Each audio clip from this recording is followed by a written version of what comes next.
Glória a Deus. Cumprimenta a igreja com a paz do Senhor, amém? Tem crente acordado aí? Amém. Eita glória! 2h da manhã, nós estamos na metade de uma festa, que é uma festa, não é só um ajuntamento. Nós estamos na metade de uma festa, que eu tenho certeza de que o Senhor já se fez presente, e até 5h30 da manhã tem muita coisa para acontecer ainda. Tá ligado? Tá sentado na mesa para receber o banquete que o Senhor tem preparado para você. É motivo de muita alegria, de muita honra estar aqui nessa madrugada com os irmãos. Não tem coisa melhor do que poder servir, mesmo na nossa pequenez, os nossos irmãos, aqueles que são de casa, da minha casa. Minha gratidão ao nosso Senhor por esta oportunidade, também ao pastor Vanderlei pela confiança. Me sinto realmente um tanto quanto privilegiado em estar ladeado de pessoas como a irmã Lidiane, o pastor Fernando. Quanta honra, hein? Quanta honra. Gênesis capítulo de número 8.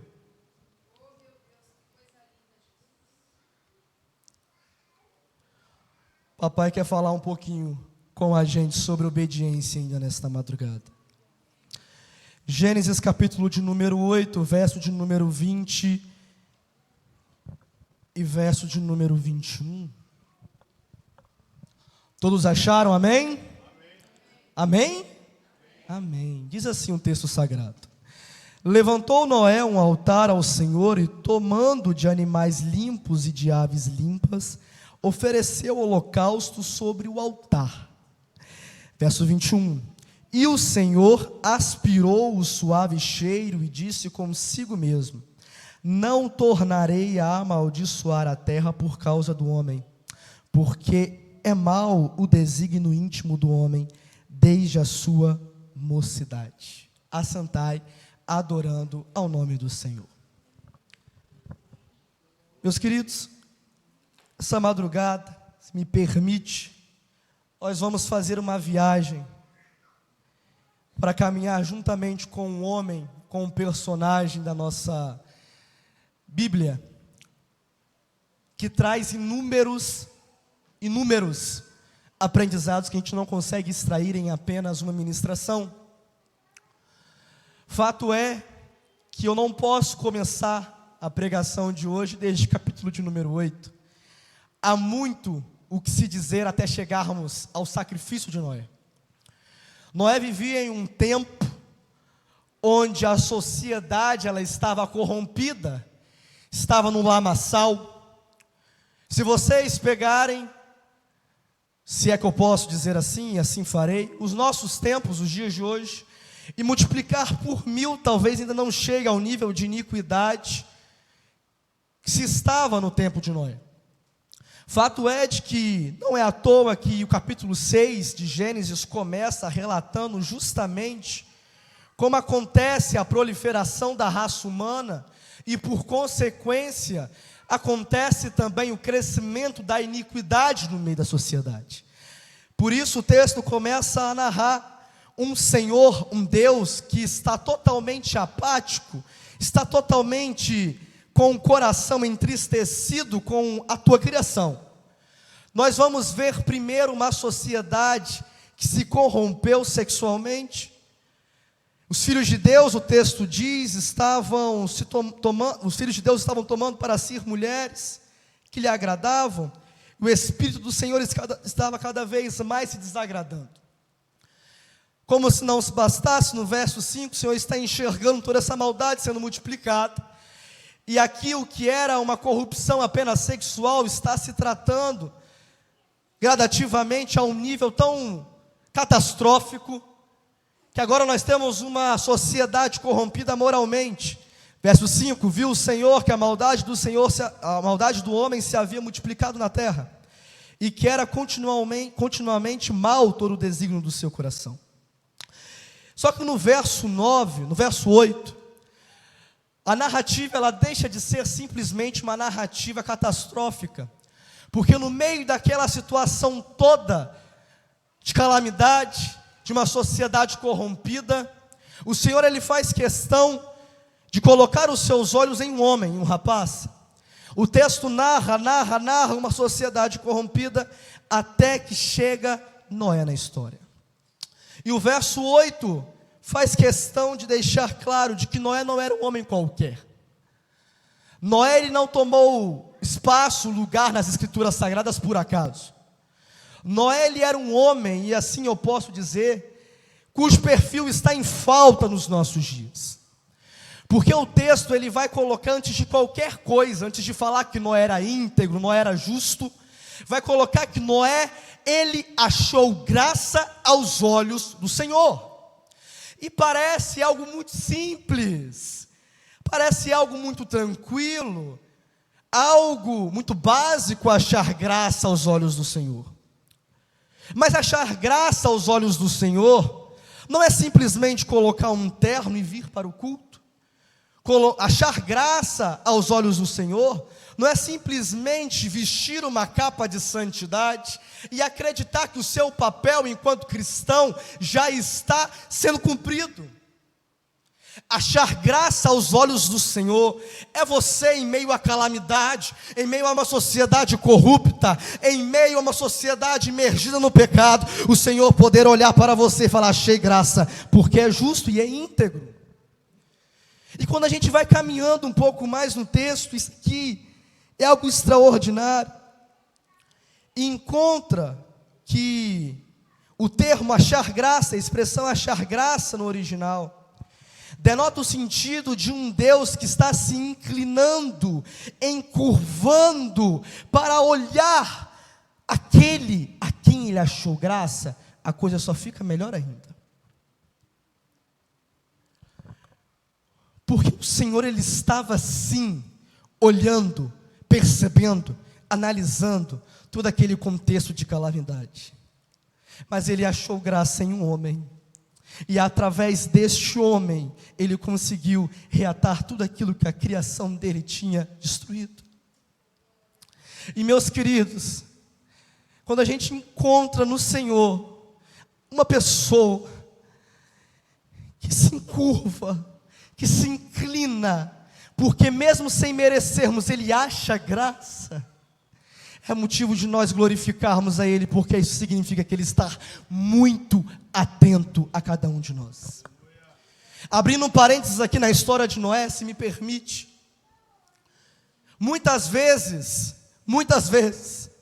nós nos encontramos em contexto onde os nossos olhos estão voltados, fixados a este mundo, a corrupção do mundo, as pessoas que estão fazendo as coisas de errado. E a gente esquece de olhar para cima e perceber que lá de cima tem um Deus que se inclinou, que se encurvou, porque achou graça naqueles que são obedientes. Meus queridos, como é bom ser cuidado de um Deus que acha graça. Achou graça em Noé e acha graça em nós também.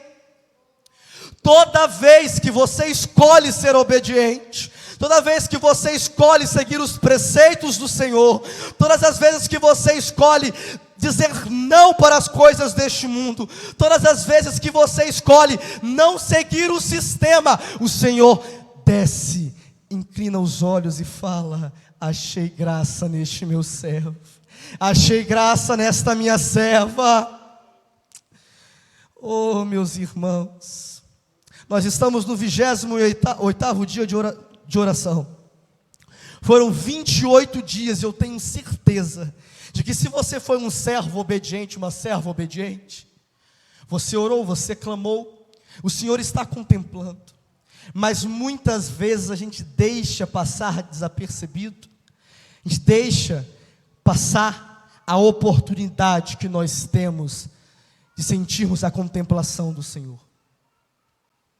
O Senhor achou graça no seu clamor, mas ainda não achou fé.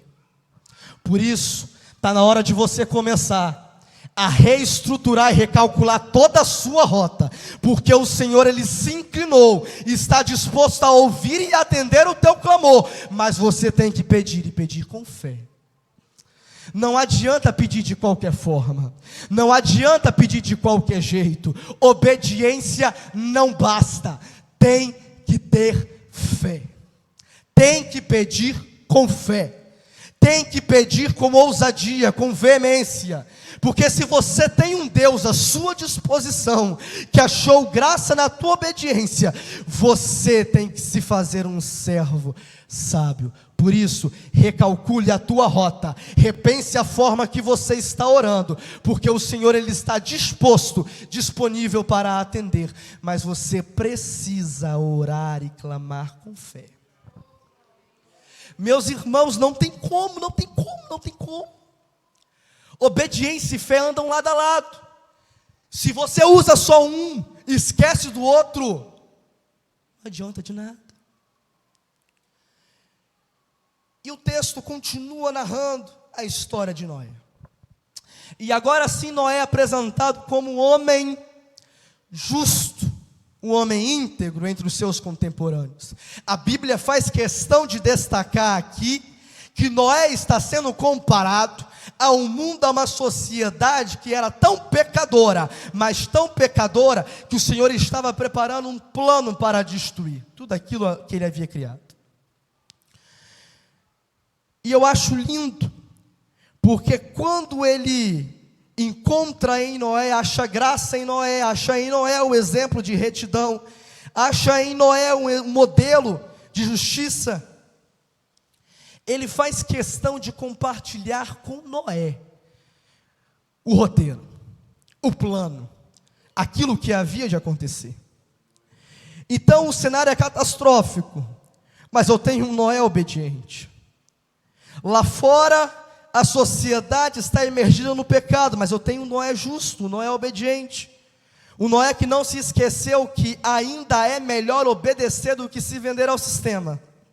Ainda é melhor obedecer do que ser um Maria vai com as outras.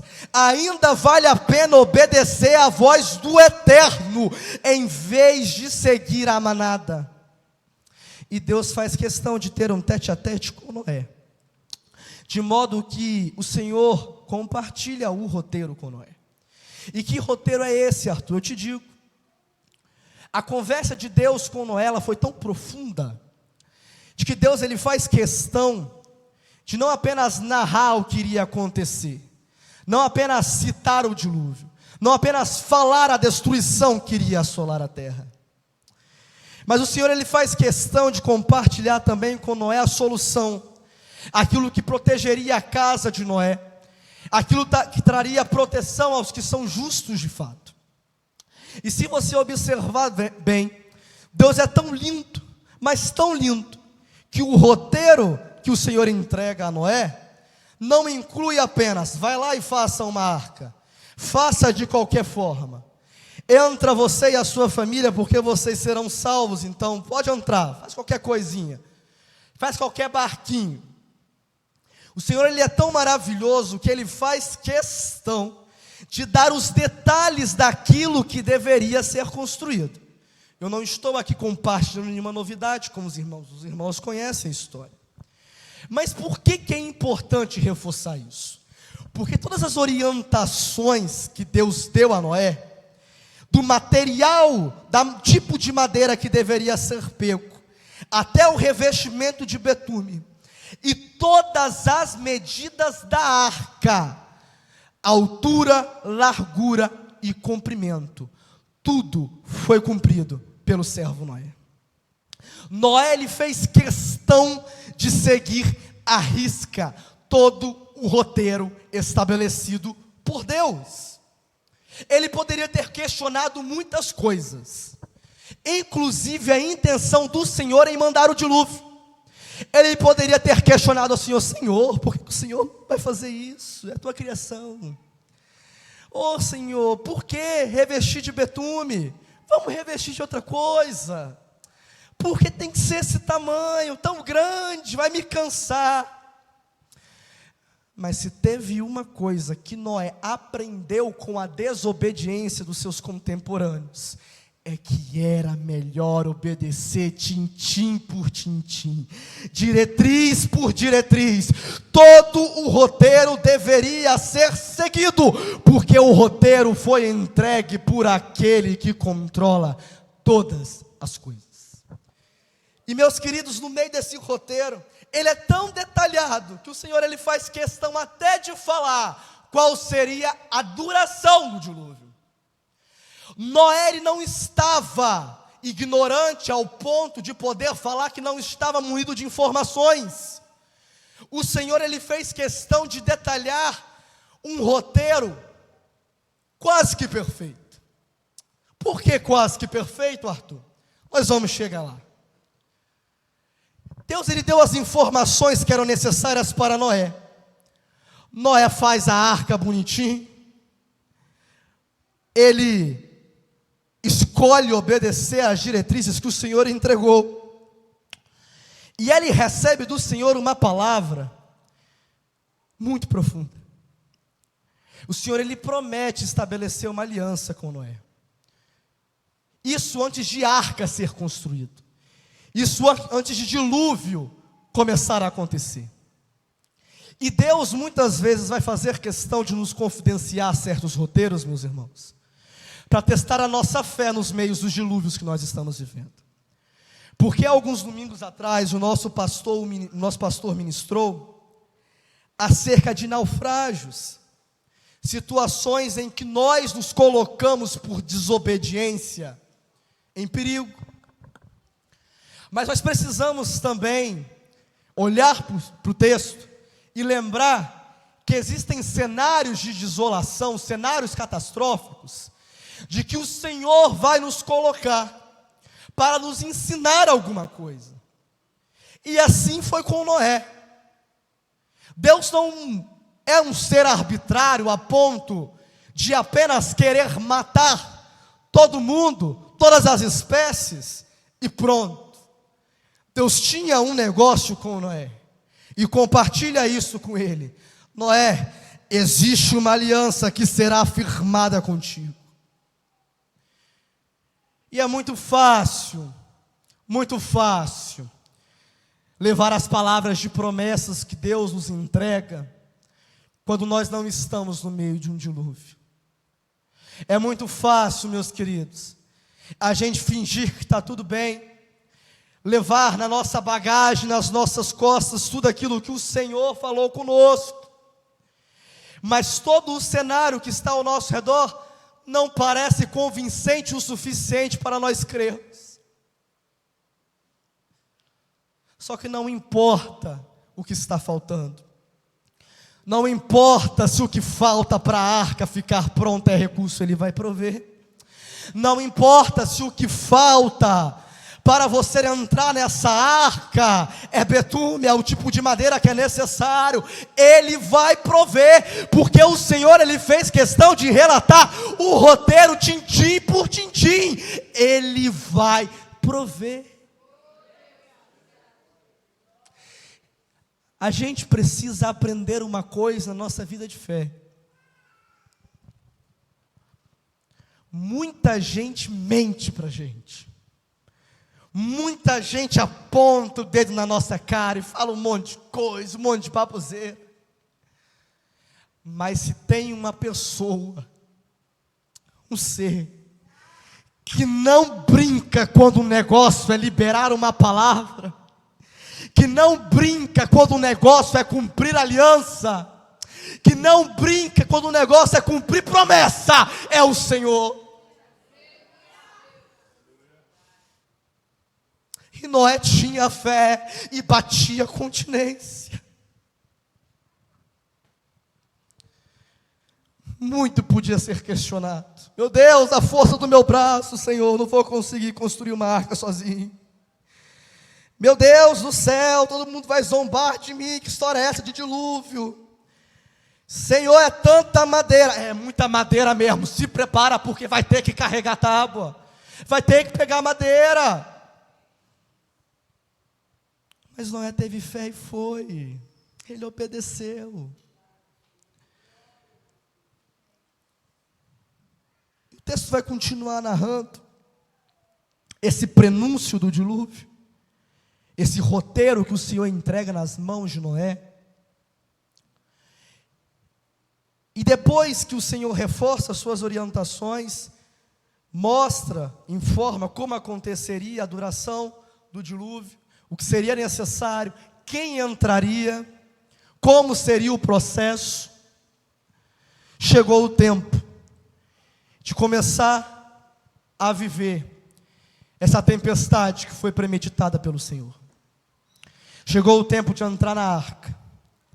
E o texto vai dizer, no verso 15, que de toda a carne em que havia fôlego, entraram de 2 em 2 para Noé na arca. Todos os animais, as espécies, Noé, sua esposa, seus filhos, as mulheres dos seus filhos, entraram na arca que agora já estava construída, concluída. O instrumento de proteção de Noé e de sua família estava pronto. E agora chegou o tempo onde as águas copiosas descerão, as comportas do céu se abrirão, e jorrarão água do abismo. E eu acho lindo porque Deus, Ele não apenas é um Deus que ordena, que manda você fazer, que te entrega uma tempestade ao léu, mas Ele enxerga de forma muito amorosa todos aqueles que estão no processo e andam em obediência, de um modo tal que a informação que o texto dá no final do verso 16 é de que quem foi o responsável por fechar a porta da arca não foi Noé. Não foi Noé. Noé colocou a mão em tudo. Tudo. Na hora de construir era Noé que colocava madeirinha no lugar. Na hora de construir era Noé que estava medindo a largura, a altura e o comprimento. Na hora de construir era Noé que estava revestindo. Na hora de construir era Noé que estava verificando se a porta estava da forma como Deus queria, se a cobertura estava da forma que Deus queria. Mas na hora que ia começar o dilúvio, Noé teve que sair de cena, porque quem foi o responsável por fechar a porta da arca foi o próprio Senhor. O que isso significa, meus irmãos? Significa que a mão que acompanhou Noé, desde lá, naquele período antes do dilúvio, onde todo mundo estava sendo corrompido pelo pecado, até passar pelo processo da construção da arca, essa mão que proveu os recursos, a mão que esteve com ele, dando forças, agora é a mão que vai fechar a arca e falar: vai começar. Tenha fé, porque eu estou com vocês, eu estou fechando a arca, a minha mão está contigo, Noé. Aleluia! Sejamos francos, será que foi a arca que manteve Noé e a sua família protegidos? Arca, madeira, foi a mão do Senhor que estava com aquela família naquela arca. Foi a mão do Senhor que fechou aquela porta e selou e falou: vai descer água, vai descer, mas estão protegidos por mim. E o dilúvio começa. E a arca não cambaleava, não. A arca não ficava indo de um lado para o outro, arrastada pelos ventos e pelos vendavais, e ao léu, sem direção. Não, a arca ia. A arca ia. Era chuva caindo copiosamente do céu, e a arca estava indo, estava sendo protegida. Bonitinho. E o texto vai falar o seguinte: No verso de número 6 do capítulo 8, o dilúvio, ele já tinha passado. Aqui no verso 6, eu tenho um dilúvio que já tinha terminado. Do versículo 1 até o versículo 5, nós temos a narração de que Deus se lembra de Noé. Quando Deus se lembra de Noé, ele começa um processo gradativo, onde as águas vão abaixando, vão escoando. E no verso de número 6, o tempo limite daquele roteiro que o Senhor tinha entregado a Noé chegou. O texto vai dizer: ao cabo de 40 dias, abriu Noé a janela que fizeram na arca. O dilúvio já tinha acabado. O tempo que o Senhor tinha dado era 40 dias e 40 noites. O dilúvio acabou. Só que Noé, ele aprendeu muito bem a ser obediente. Noé sabia como ser obediente. Por isso a atitude de Noé não foi uma atitude precipitada. Não foi uma atitude de eu vou sair daqui com a minha família, porque o tempo acabou, e pelo meu entendimento e ao meu bel prazer, eu acho que já está bom. Noé aprendeu que aquele que estava com ele desde o início, desde antes do dilúvio, era o responsável por guiar ele e a sua família naquela jornada. Por isso que Noé, ele começa a fazer o que nós já conhecemos. Ele solta um corvo, o corvo não volta. É uma ave de rapina, meus irmãos. O corvo fica até na lama, se for o caso. Lógico que ele não voltaria. Qualquer tipo de contexto, de ambiente, estaria bom para ele. Então ele não volta. Depois Noé, ele vai lançar uma pomba. A pomba, ela não vai voltar. E depois ele torna a lançar outra pomba. E essa já volta. E volta com um sinalzinho. O sinal de que tudo já tinha acabado. Que maravilha.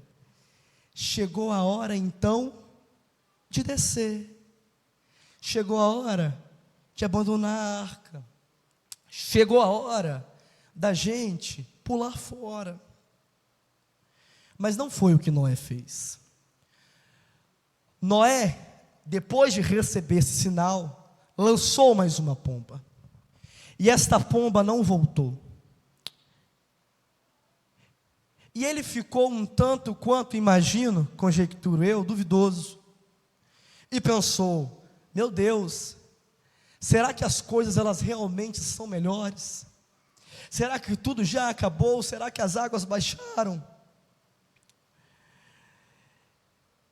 E aí o verso 13 diz que no primeiro dia do primeiro mês, Noé agora ele não vai lançar nenhum tipo de animal. Ele vai com as próprias mãos arrancar a cobertura e com os olhos enxergar como estava lá fora. E o texto diz: então Noé tirou a cobertura da arca e olhou, e eis que a face da terra estava enxuta. Mas Noé ainda não saiu da arca. Noé escolheu não sair da arca. Noé permaneceu na arca. Ele estava olhando com os próprios olhos de que a terra estava enxuta. A terra estava seca. Mas Noé escolheu não sair da arca. O que eu aprendo com Noé aqui, meus irmãos? Os meus olhos, às vezes, eles vão mentir. Muitas vezes nós estamos em contextos onde mandar corvo, mandar pomba, não adianta nada.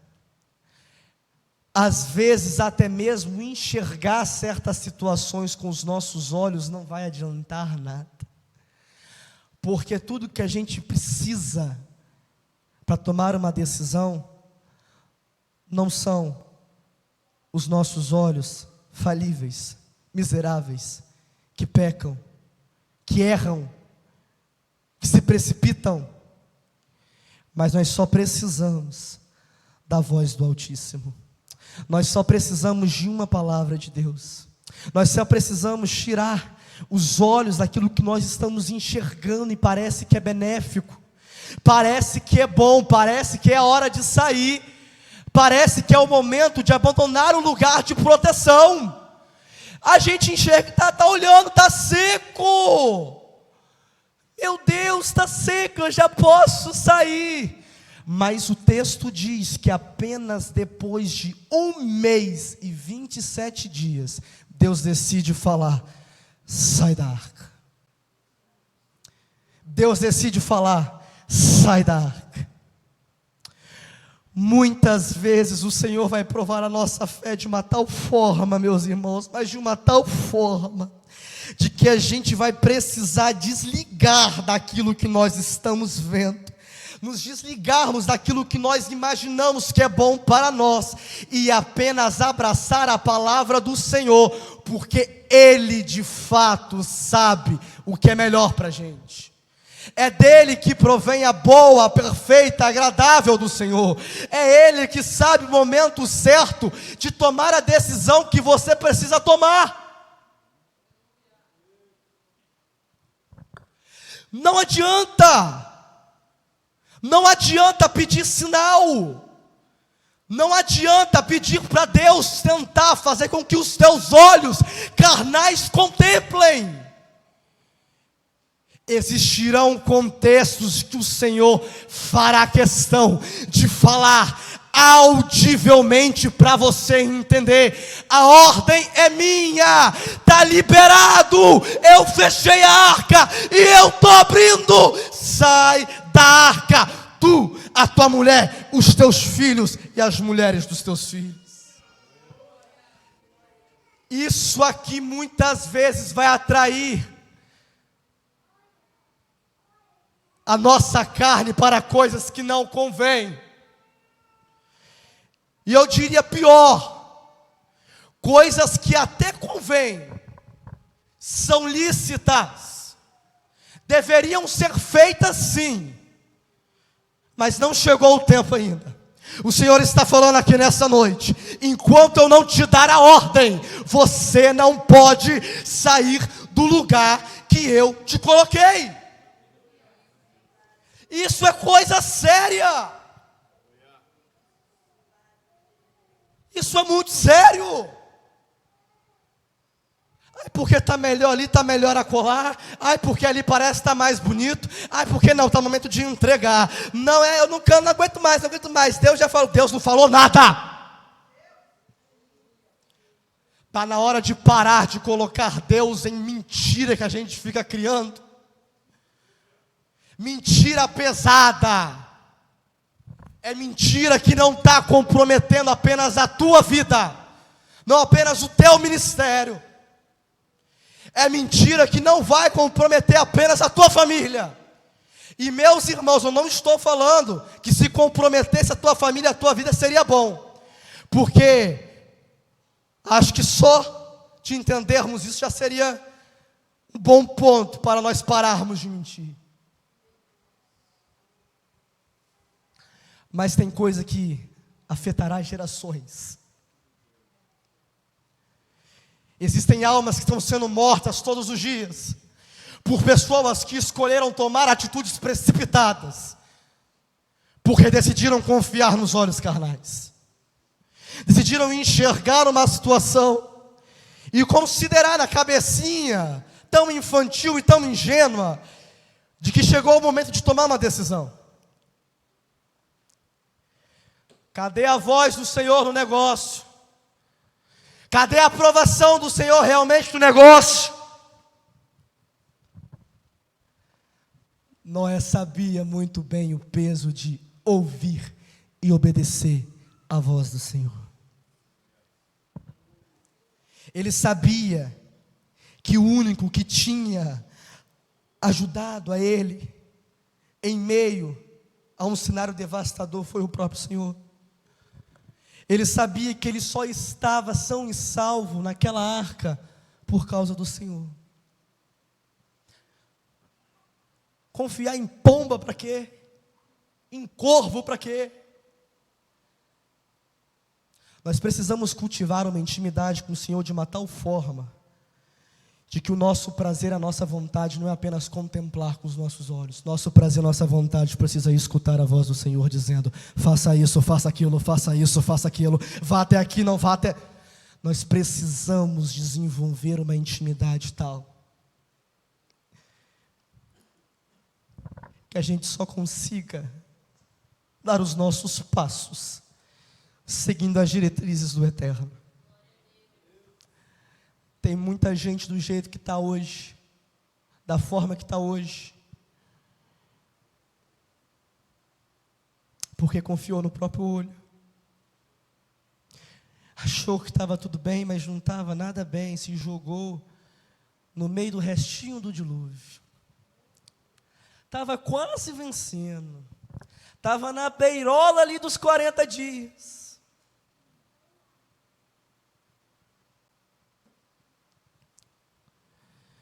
mais uma vez Noé estava aqui demonstrando a sua obediência. Noé, ele começou a sua história demonstrando obediência, porque no meio de toda a corrupção moral, social, ética que estava aquela sociedade, ele se demonstrou obediente.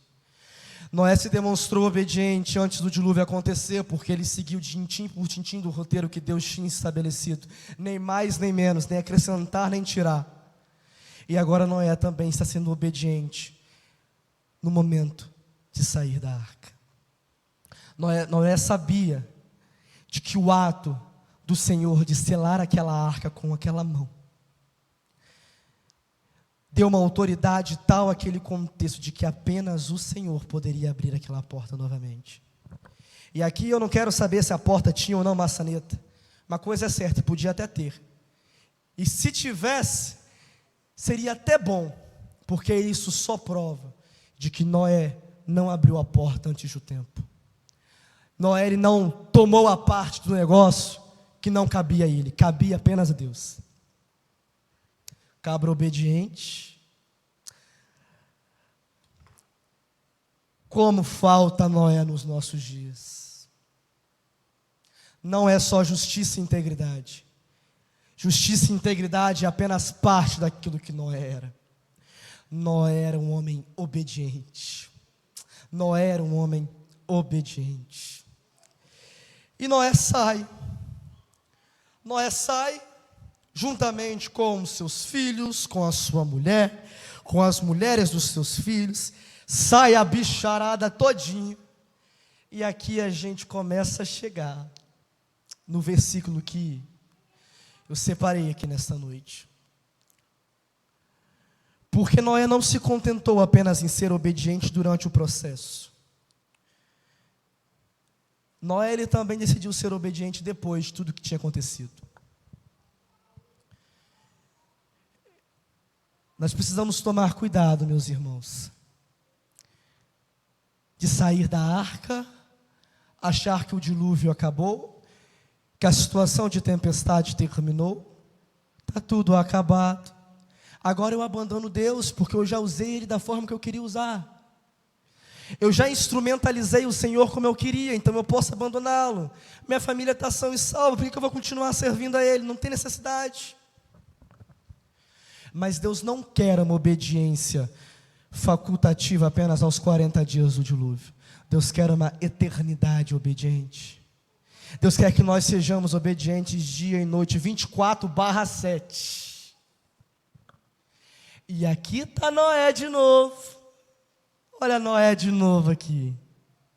Porque diferentemente do que a gente acha bonitinho nas revistinhas de EBD, a bicharada e a família de Noé não sai em uma terra bonita, tudo reconstruído.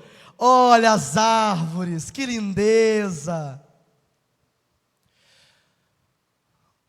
Noé, ele se depara com o mundo completamente devastado pelo dilúvio. Porque Deus protegeu Noé, mas cumpriu palavra por palavra daquilo que ele disse que faria em relação à tua criação. Ele destruiu tudo, estava tudo destruído, tudo. Então Noé olhava para frente, cadáver, olhava para o lado, oh meu Deus, um bichinho morto, olhava para a esquerda, árvore caída, derrubada, o que está acontecendo? E às vezes a gente quer resolver coisas que não nos competem, não no momento adequado. E eu imagino, porque eu vou confessar aos irmãos, talvez se eu, Arthur, tivesse saído da arca, como Noé saiu, e visto aquela bagunça toda, a primeira coisa que eu ia fazer era, meu Deus do céu, por onde eu começo? Meu Deus do céu, tem trabalho com força. Deus, e eu achando que construir arca seria o maior dos meus problemas, agora tem tudo isso aqui para reconstruir, misericórdia. Só que a primeira coisa que Noé faz, não é enxergar a situação, não é olhar para a destruição, não é imaginar, formular motivos, contextos de como resolver aquela destruição. A primeira coisa que Noé faz é levantar um altar. Levantar um altar. Que negócio é esse, Arthur? Falta de reverência.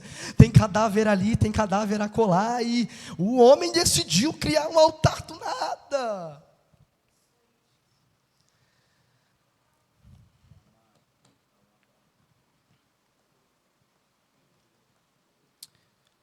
Até isso, Deus prova os que se dizem ser servos dele.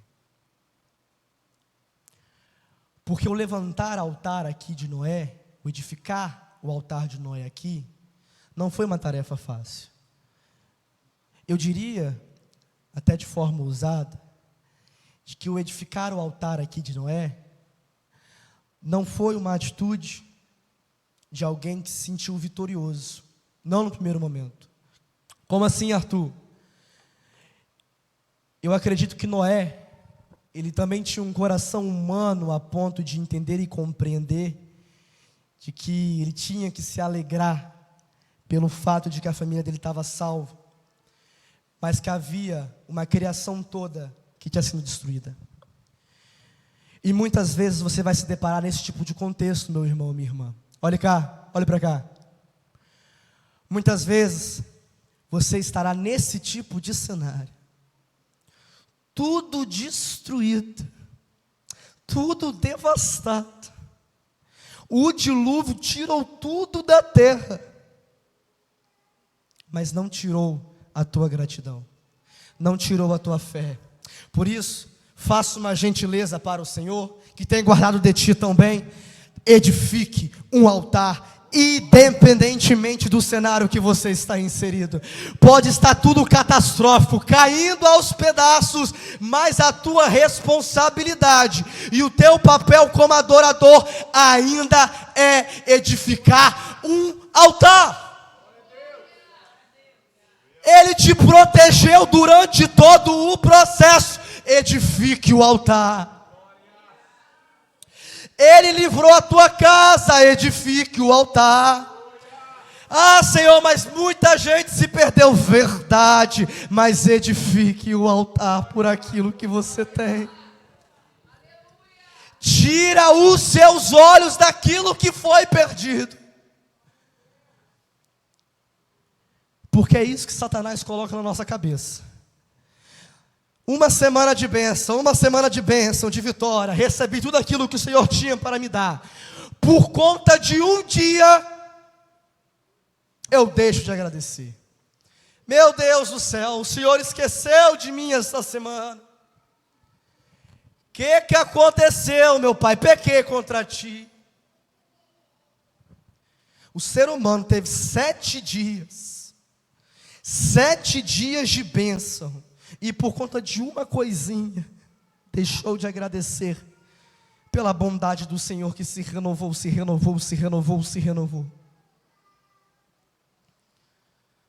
Só que edificar altar não basta. Edificar altar não basta. Edificar altar é muito bonito. Que coisa linda. Noé edificando altar ao Senhor. Que maravilha. Só que o texto não faz menção apenas do altar.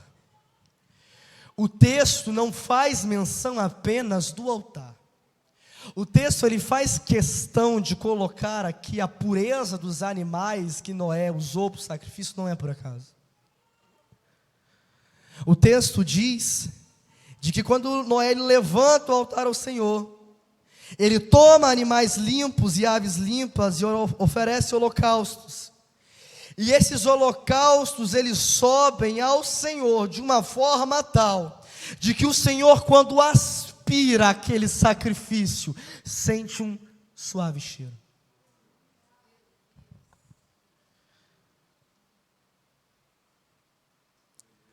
Não adianta construir altar se a qualidade do teu sacrifício está baixa. Não adianta querer sustentar um altar enquanto você não tomar um senso de urgência de mudar o sacrifício que você está entregando, porque o Senhor avisa cada um de nós constantemente: muda a adoração, não estou gostando, tem máscara aí, está falsa, esse sacrifício não está me agradando, e a gente lida como se tivesse numa boa. É por isso que altar não basta, porque é muito fácil pegar as pedrinhas, aí ó, esse é o nome do altar, toma aí. Deus também se preocupa com o sacrifício que você está disposto a derramar para Ele. Deus também se preocupa com a pureza do seu coração quando você entra por estas portas. Deus se preocupa com cada momento que você tem para adorar. Sabe por quê? Porque é Ele que provê momentos como esse, meu irmão e minha irmã. É Ele que te dá a oportunidade de você adorar a Ele em espírito e em verdade. Não é em carne e em mentira, é em espírito e em verdade. Em espírito e em verdade. Não tem como. É espírito e verdade, espírito e verdade, espírito e verdade.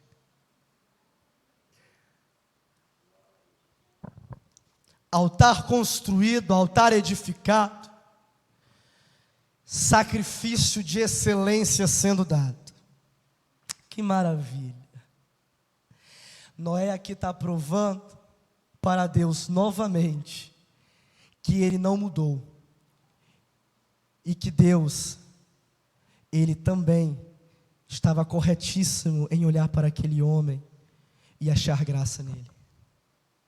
Noé estava provando para Deus de que Deus ele não errou, não se decepcionou com a pessoa de Noé.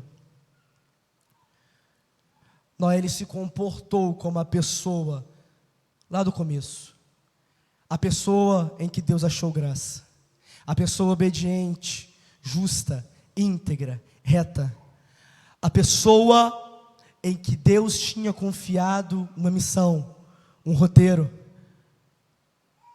Será que Deus pode olhar para mim, para você nessa noite e te enxergar como alguém que tem graça? Será que Ele pode se encurvar e olhar para ti e achar graça em ti? Será que Ele pode confiar missões extraordinárias para ti? Será que Ele pode construir aliança contigo?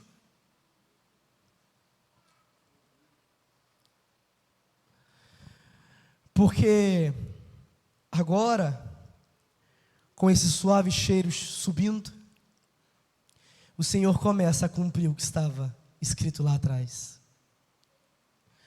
Porque Lameque, o pai de Noé, quando teu filho nasceu, quando Noé nasceu, olhou para aquele menino e disse de que era ele que consolaria dos trabalhos e das fadigas das mãos daquele povo. E era aquele que seria o consolador em meio a uma terra que estava amaldiçoada. O que acontece depois que Noé entrega o sacrifício, o Senhor aspira, o Senhor desce, e também não está preocupado em reconstruir nada. Deus desce, olha para Noé e começa a abençoá-lo.